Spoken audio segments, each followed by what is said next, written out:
Well, good morning, Little Masters, and welcome back to today's Tolkien Times. I'm the Man of the West, also from the Prancing Pony podcast. Let's go ahead and get this week started with Mailbag Monday. Now, like I said last week, I received a half dozen requests or more to talk about my Tolkien bookshelves during the first series of today's Tolkien Times. And so last week, I was happy to oblige, showing you the top 3 shelves, almost, of what I call the shelves of the West. But there's still more to look at, and that's what we're going to cover in today's Mailbag Monday. Now, as before, I will work hard to make sure that those of you listening on audio don't miss out.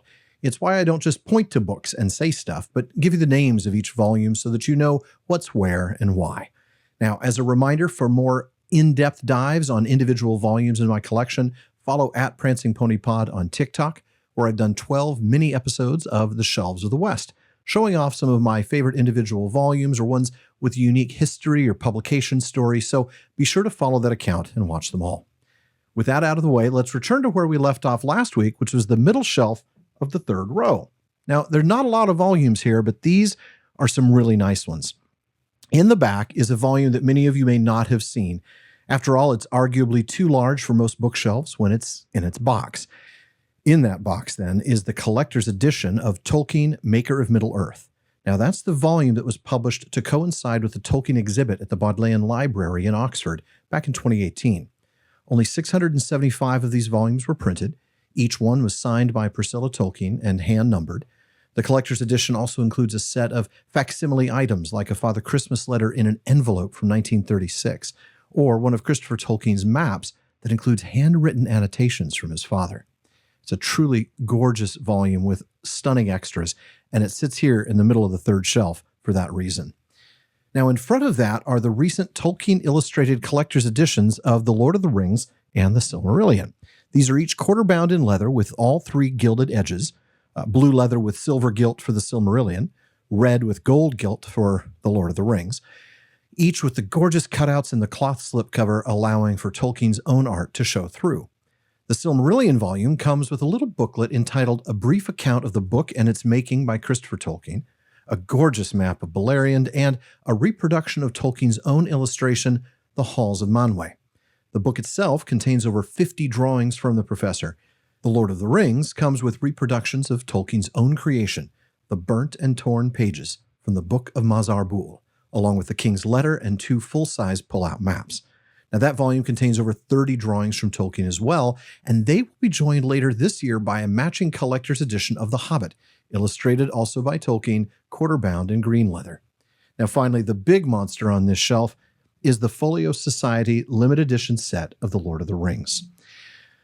These probably deserve their own little Mailbag Monday episode. There's a ton to show off on those, but in order to make sure that it's also enjoyable for those of you on audio, I'm going to describe these. They are quarter-bound in leather with silver gilded edges all around, inset with illustrations actually on the cover.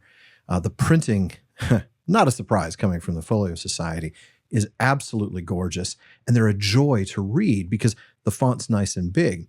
The only challenge is that the books themselves are huge. They are 12 inches by 8 inches. They are gigantic volumes.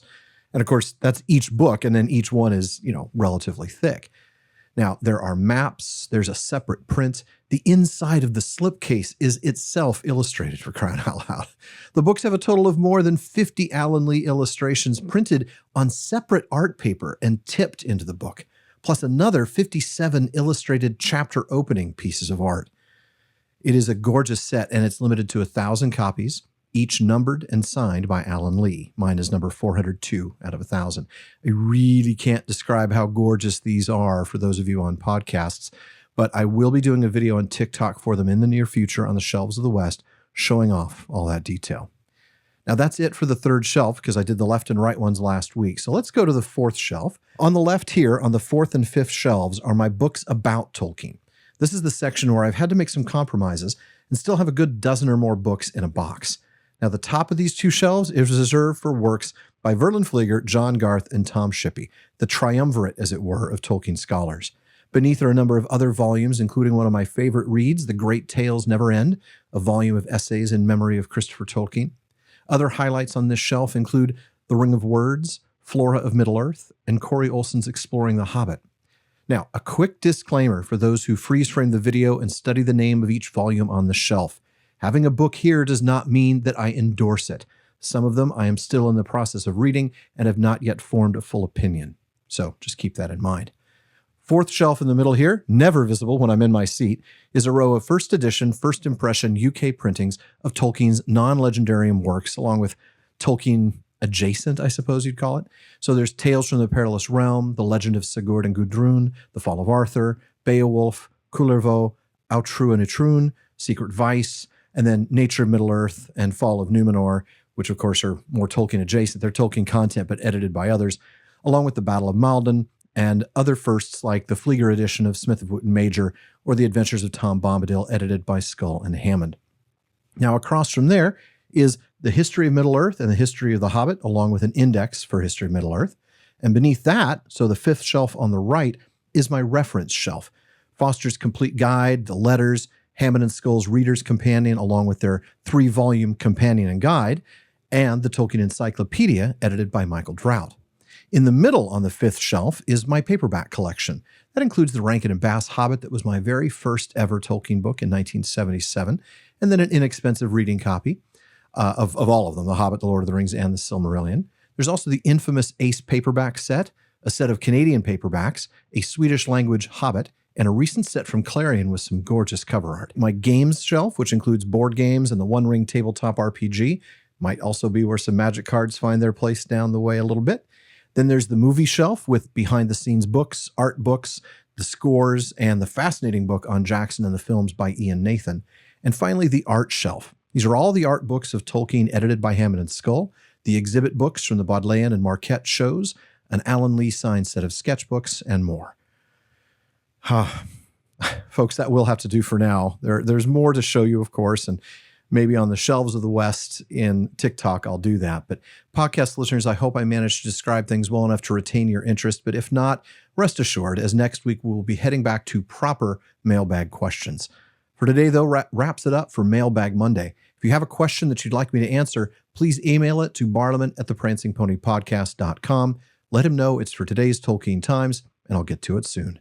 For a deeper dive into Tolkien, listen to the Prancing Pony Podcast, my award-winning show with more than 7 years working our way through the legendarium and answering mailbag questions just like these. Please join me again tomorrow on today's Tolkien Times for Tolkien Tuesday as we learn more about the professor himself. Please like and subscribe on YouTube and follow or subscribe on your podcast apps, as well as following Tolkien Times on Instagram, Twitter, and TikTok. Finally, as Faramir says, go with the goodwill of all good men.